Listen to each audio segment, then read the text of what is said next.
There is an archetype of the true artist in our culture. Real author who deliberately and intricately pines over his work, creating every curve and line with a godly finesse till the work is complete. He's at war with himself, often digging deep for raw, unadulterated inspiration, falling into a deep, dark depression when he can't find the spark. Often contrasted with the money grabber, the cookie cutter, commercial individual who only cares for the bottom line at the end of the day, not the raw, pure art of the thing itself. They prioritize the numbers, the mindless entertainment. True artists look upon these types with disdain because they know that one day the world will recognize their true genius. They will rise to the top, and their work will stand the test of time. Not just a gust of wind, no, forever, because they took the time and the effort and they put in the real work. Except this isn't the way the world works. Let me tell you a story. The following is a story told by James Clear in his book Atomic Habits, where he tells the tale of a professor at the University of Florida. Now, this was a class for photography. The professor divided this class into two groups. First group would be graded on the quantity of photos they were able to produce. The second group were to begin on the quality of photos they were able to produce. They could even submit only one picture the entire semester, but it had to be the most excellent, high quality image. So at the end of the semester, who do you think produced the best photos, Group A or Group B? Well, it was Group A, right? The group focused on churning out the most photos, had the probability, and did take the best photos at the end of the day. What does this tell us? One, people with the best ideas typically have a lot of ideas, right? And the more you do something, the better you get at the thing, right? And consistency, quantity leads to quality. Two, we often let great be the enemy of the good.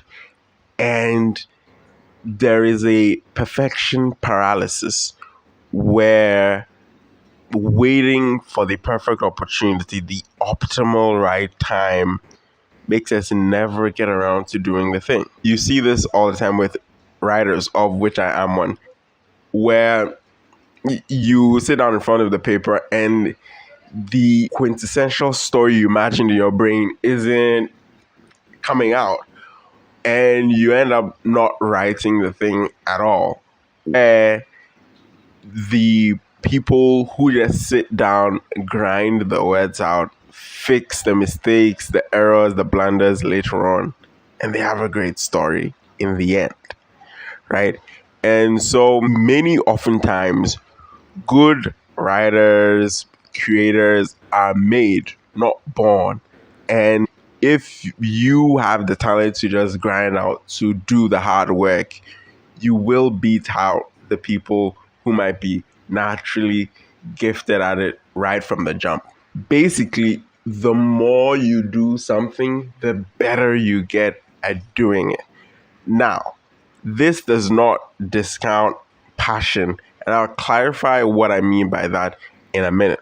When we say passion, what do we mean? I feel like sometimes what people mean is something they're passionate for is a thing that they can do pretty easily, effortlessly, and it doesn't feel like pulling teeth, right? And a lot of the times, and writer Cal Newport speaks about this in his book, Don't Follow Your Passion. A lot of the time, that feeling of this is so effortless, it doesn't feel like I'm pulling teeth in doing this. It just comes from repetition and consistency. And you get that effortless flow because you've done this for 5, 10 years. Feels like a walk in the park, right? And so, did the passion come first, or the effort and consistency came first before the passion followed?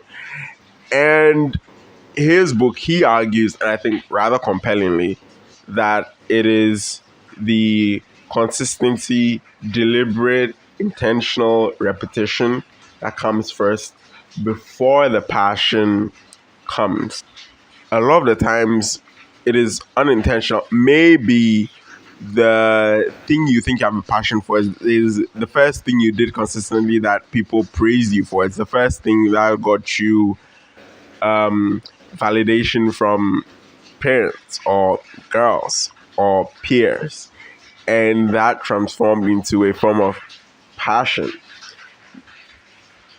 That does not mean like your gift is invalidated or it's quote unquote not real, whatever that means.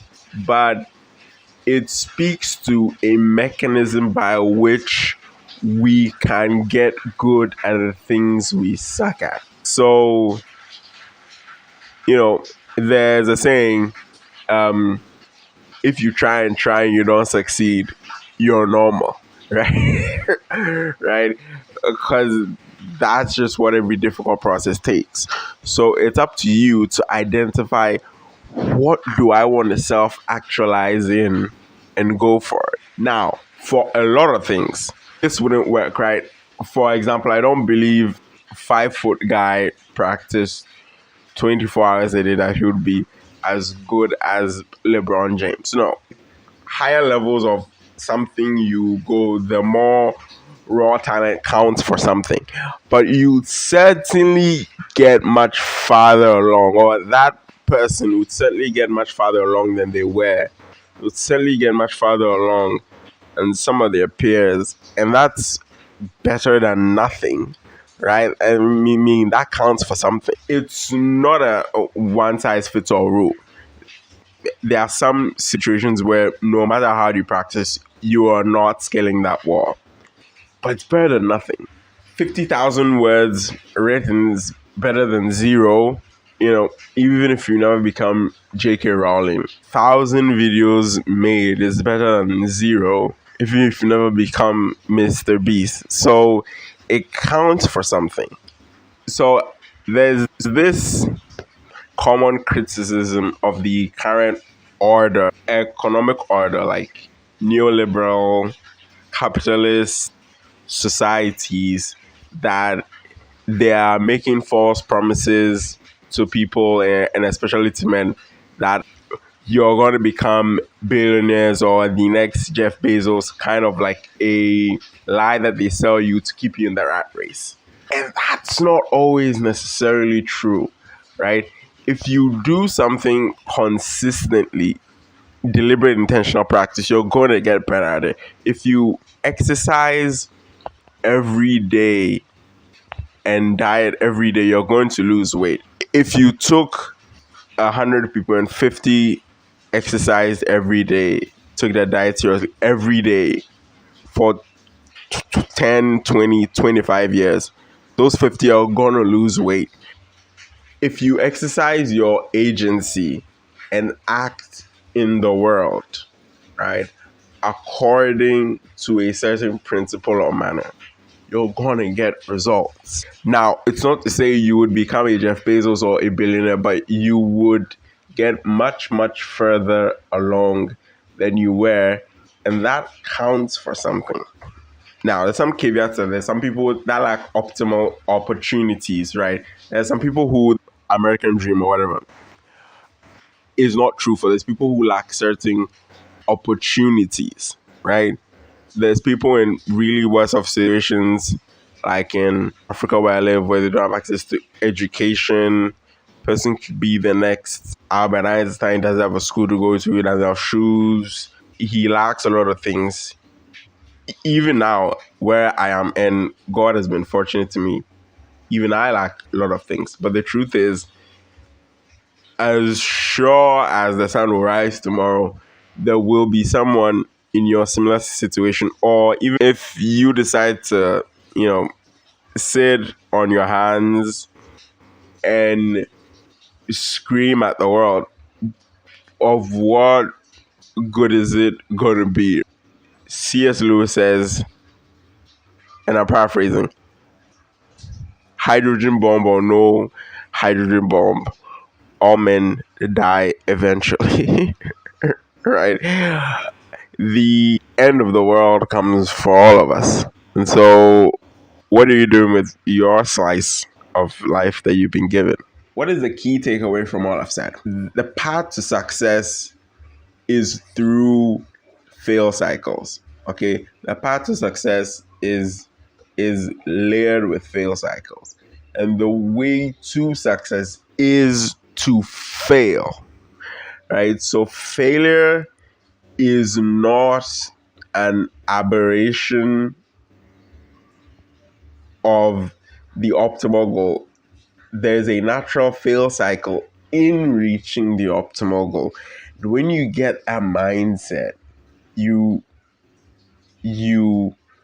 realize a lot of activities. I don't know if you've ever cooked something for the first time, but a lot of activities are like cooking or like trying to find your way to some place without like Google Maps for the first time. You will take a lot of wrong turns, you will take a lot of wrong exits, you will break a lot of eggs, you might spill some flour, some salt, some sauce, right? But it doesn't mean you still won't get on the path to your destination. It doesn't mean you abandon the meal. Yeah, so a lot of activities are like cooking, right?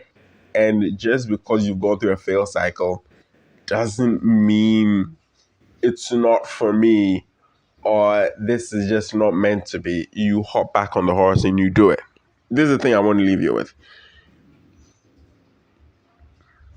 If you're not prepared to go through the fail cycles of an activity, you'll never do anything. The timing isn't perfect. Do it anyway. You don't feel like you're ready yet. Do it anyway. It will take a freaking long time to do. Do it anyway. Time will pass anyway, right? 10 years will pass anyway. Do you want 10 years to pass and you've done maybe 40% of everything, or 10 years pass and you've done 0% of everything, right? The time is going to pass anyway. So you might as well do something with it. That's what I want to leave you with. And if you're watching this, you're probably young. And if you're young, you typically have not that much to offer an employer or to society except for time. Your greatest resource is time. You have a lot of time. That is your advantage. Use it. Do not waste it. Youth is wasted on the young. Don't be a stereotype. Bye bye.